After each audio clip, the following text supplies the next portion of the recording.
En we starten onze wijnfietsroute door het Maasland in het Witte Stadje bij Wijngoed Torren.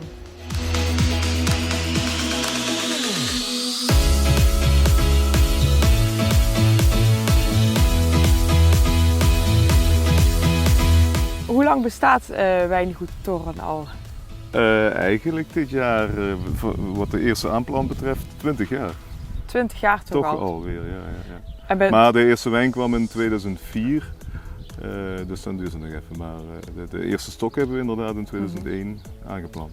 We vinden in Noord-Limburg, Midden-Limburg nog niet heel erg veel wijnbedrijven. Maar volgens mij is de grond eigenlijk wel prima voor wijnbouw, toch? Absoluut, we hebben hier de BOB Maasvallei Limburg. En die heeft twee heel belangrijke kenmerken. Dat is de grond. We hebben grind in de grond, daarom zijn hier ook allemaal die grindplassen. En het is het droogste gebied van Nederland. En dat blijkt dit jaar ook weer.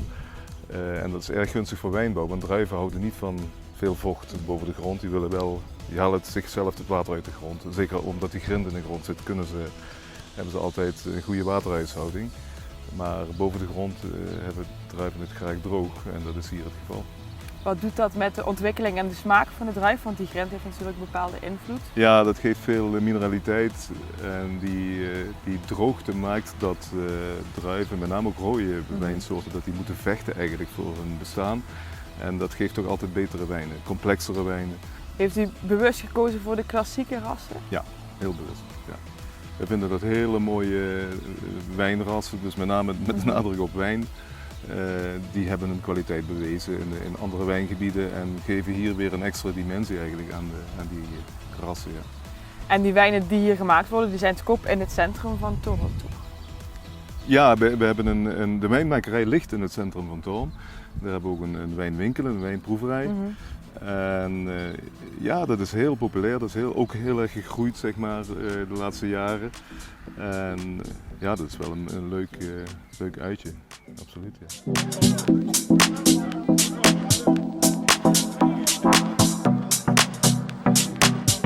En onze tweede stop vandaag is Wijngoed Deelgaardenberg in Mariahoop.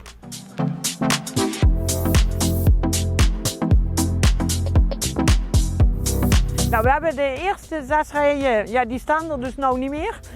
Die hebben we in 2005 in Maasbracht gepoot. En toen moest de gemeente de grond hebben.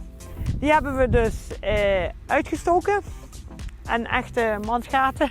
En hier mansgaten weer gemaakt en hebben we er weer erin gezet. En ze zijn allemaal weer aangegaan. Dus je pakt ze helemaal op en je zet ze dan Ja, maar wel natuurlijk nadat ze gesnoeid waren. Hè? Dus dan ook in de wintertijd, zodat je niet... nee, we hebben ze gewoon helemaal verhuisd. Ja. Inmiddels staat hier een half hectare, maar in totaal hebben jullie iets meer grond, toch? Ja, dit is dan een halve. In Montfort zijn 800 stokken. Dan hebben we in Sint-Odiniënberg. En dat is nog samen met die van het Montfort ook ongeveer een half hectare. Dus samen zijn dat dan 1 hectare. Wij zijn dan degene die de wijn goed in orde houden en ook de wijn maken en daar dus ook de wijn verkopen. En heeft u dan een bepaald druivenras voor ogen dat daar komt te staan? Er staan nu 14 rassen. Oké. Een ramp. Maar wij weten dus in ieder geval al dat de Solaris die daar staat blijft staan. Daar staat een Souvenir Gris. Daar hebben we nou onder de stille wijn van staan. Daar gaan we nou onze eerste champagne van maken dit jaar. De Johanniter blijft staan. En waarschijnlijk blijft daar de Regent en de Cabernet Colognes staan. Onze derde en tevens laatste stop op deze wijnfietsroute is Wijndomein Aldenijk.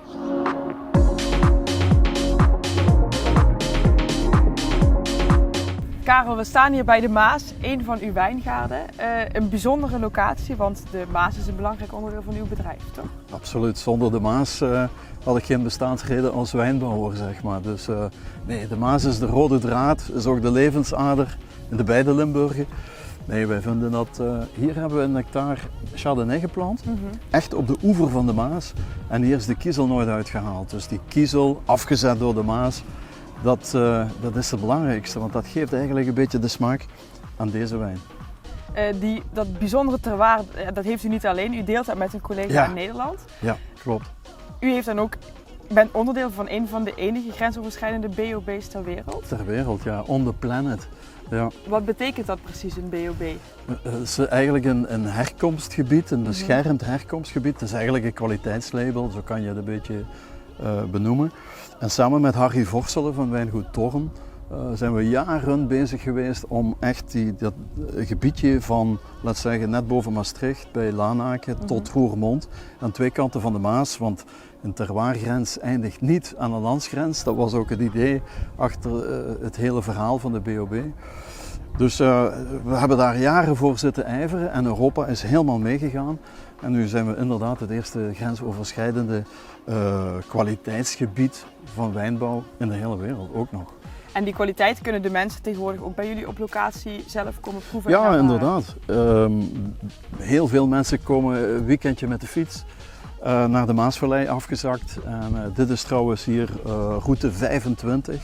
En dan ga je fietsen lekker langs de Maas, de oude grindgroeven, heel veel water hier.